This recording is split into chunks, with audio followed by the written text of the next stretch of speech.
ይህ በእንዲህ እንዳለ የመከላከያ ሰራዊቱ የእዛዛዥ ከትግራይ በርካታ ሰው ወደ አዲስ አበባና ሀራ መሬት ኮብልሏል ሲሉ ሰምቷል። ህወሓትን ለውጭ ጦር ሰው በዶላር እየሸጠ ነው የሚል ክስም አቅርቧል። የብልጽግናው ባለስልጣናትና ወታደራዊ አዛዦቻቸው ሰሞኑኛ ፕሮፓጋንዳ ትግራይን የተመለከተ ሆኗል።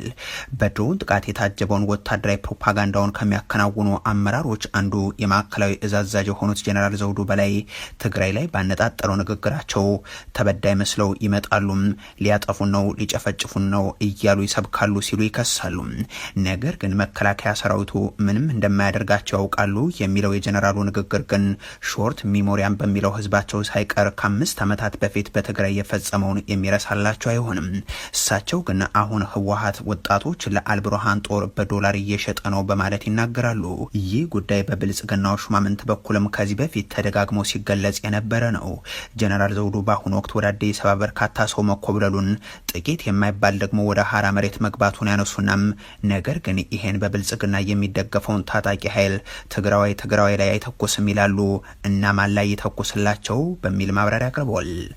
በርካታ ሰው ወደ አዲስ አበባ መጥቷል። ሀራ መሬት የሚባል ተፈጥሯል።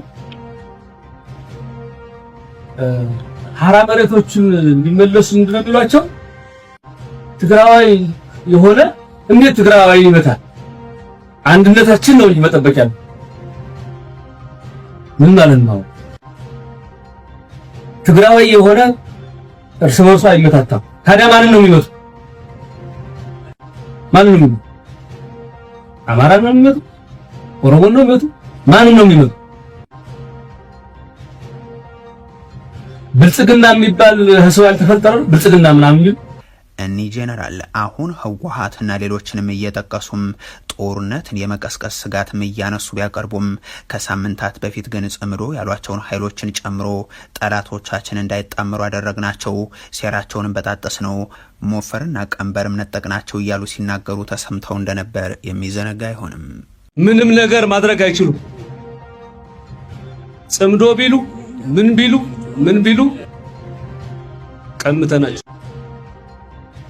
የሚጠመድ በሬም የለም፣ ሞፈርም ቀንበርም አስቀድመን ቀምተናቸው በየቦታው ቀንበሮች ተሰብረዋል።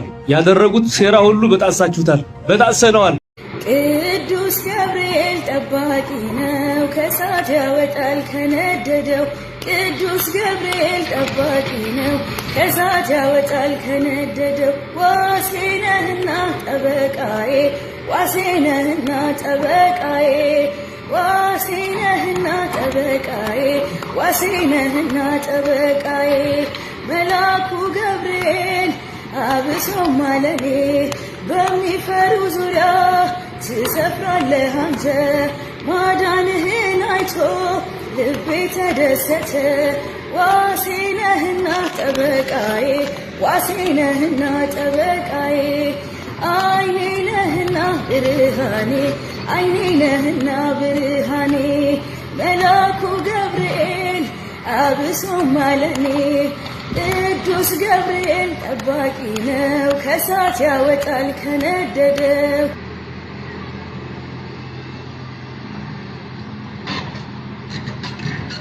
አማራ ብቻ ስለሆነ በቃ ሌላ ምንም ይሄን ቃልና አልቀየርም። በቃ ነው። ስለዚህ ልጆች ነው እሺ፣ ቤት ፍራስ ተባለ። እንዴት ነው እሺ በሆነው? እሱን ይፍቱልኝ በቃ። እንዴት ስንት አይነት ነው ማን ሰው ጉዳት የሚደረገው ማለት ነው። እኔ ልጆች ቤት ይዣቸው ሄዳለሁ። 6 ቤተሰብ ምን ግንበኛ ነው እሱ ሰርቶ ነው የሚያበላኝ። እኔ ቤት ይዣቸው ሄዳለሁ። እሺ የተለየ እሱ አማራ ብቻ ስለሆነ በቃ ሌላ ምንም ይሄን ቃልና አልቀየርም። በቃ እሱን ይፍቱልኝ፣ ልጆቹን ያስተዳድር ማለት ነው። እኔ 6 ቤተሰብ ይዤ የት ነው የሚሄደው? ስለዚህ እንደገና ደግሞ ለፍቶ ሰርቶ ያለው ቤት ደግሞ ነገር ናፍርስ ይላሉ። ስለዚህ እነዚህ ልጆች እኔ ወይ መንግስት ይቀበለኝ ወይም እሱን ይፍታልኝ በቃ። ቅርጽ ነው ውስጥ ያስገባ ነው ማለት ነው። ታሲሮት ሁሉም ተያይዞ አደረጃጀቱ በሙሉ ፈረሰበት ማለት ነው። 4 ድሽቃዎች አካባቢ ተማርከዋል፣ 2 ሞርተሮች ተማርከዋል፣ ስናይፐር 4። ስሜ 50 አለቃ ማክቤል ዳኝ ይባላለሁ። የ206ኛ 24ኛ ክፍለ ጦር አዛዥ ማለት ነው። እንደሚታወቀው ያው በታች ቆላማ ክፍሉ ጅበላ ሞተራና በማቻከል አቅጣጫ ታች በረሃው ሲያስስ የነበረ ኃይል ነበረ። ያን እንዳጠናቀቀ ደጋውን ክፍል አጸዳለሁ ወይም ደግሞ በየካምፑ ገብቼ ጽንፈኛውን እበትናለሁ በሚል እቅድ ማለት ነው ወደ ደጋው ክፍል በደብረ ዘይት አቅጣጫ በሁለት አቅጣጫ ነው የመጣው። መነሻውን ደብረ ማርቆስ በማድረግ በደብረ ዘይት አቅጣጫና በዋናው መስመር ማለት ነው ወደ ሮገቢያ በሚያመጣው የዋናው መስመር በሁለት አቅጣጫ ነው እንቅስቃሴ ያደረገ። በዛ አቅጣጫ እንደመጣ ያው እንደሚታወቀው በተደጋጋሚ የሚመታበት የጸድን ይዞ የደማን አካባቢ በደንብ አድርገን መምታት ችለን ነበረ። ከዛ በመቀጠል ከተማ በመግባት በተደጋጋሚ ወደ ካምፖች በመምጣት ትንኮሳ ያደረገ ነበረ። በተለይ በነብር ገደል አቅጣጫ በአራቱም አቅጣጫ ሲያስወጣ እንደ ወታደር እንጠረጥራለን። ለምንድን ነው በአራት አቅጣጫ ያስወጣው? ጫፍ ላይ ከተማው ጫፍ ላይ ማታ ላይ ያስወጡት ነው ያደረ። ከዛ በኋላ ግን የማደናገሪያ መንገድ እንደሆነቻችን ለኛ ግልጽ ናት። ከዛ በኋላ በላይ አቅጣጫ ኃይሉን 9 ሰዓት ጀምሮ እንቅስቃሴ ያደረገ አንቀሳቀሰ። አስቀድመን ደፈጣ ይዘን ነበረ።